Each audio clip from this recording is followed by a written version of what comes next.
I would like to quickly introduce myself.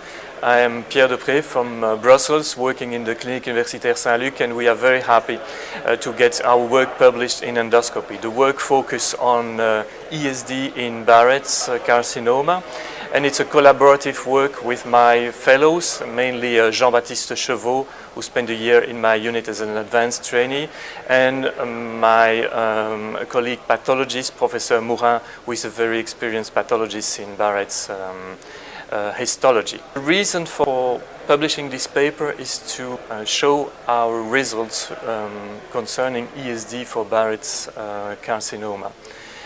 We know that EMR and ablation with radiofrequency are now gold standard for treatment of Barrett's esophagus, but we, as a tertiary center, we were confronted with large lesions that are usually sent for surgery. So we try to treat those patients and lesions with endoscopic submucosal dissection following the Japanese standards.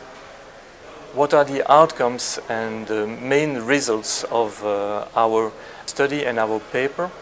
Mainly, we were able to show that in a large series of more than 75 patients, ESD was able to provide complete remission for cancer in almost 90% of those lesions, and most of those lesions, more than 75% of those lesions, were adenocarcinoma, and a large majority of them were lesions going deeper, going into the muscular mucosa, which are M3 lesions, and in the submucosa SM1 lesions.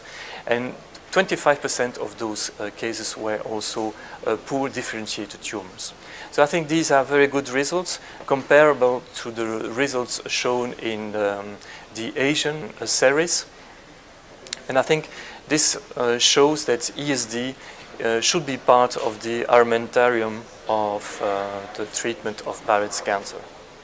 What are the next steps? The next steps are mainly to improve the technique, safety, speed of the technique, but also to decrease complications. And the main complications that occurred in our group was strictures. We had more than 60% strictures due to the large resection specimens, more than 5 centimeters as a mean, and also taking more than 75% of the circumferences. So we need to build strategies to avoid these strictures.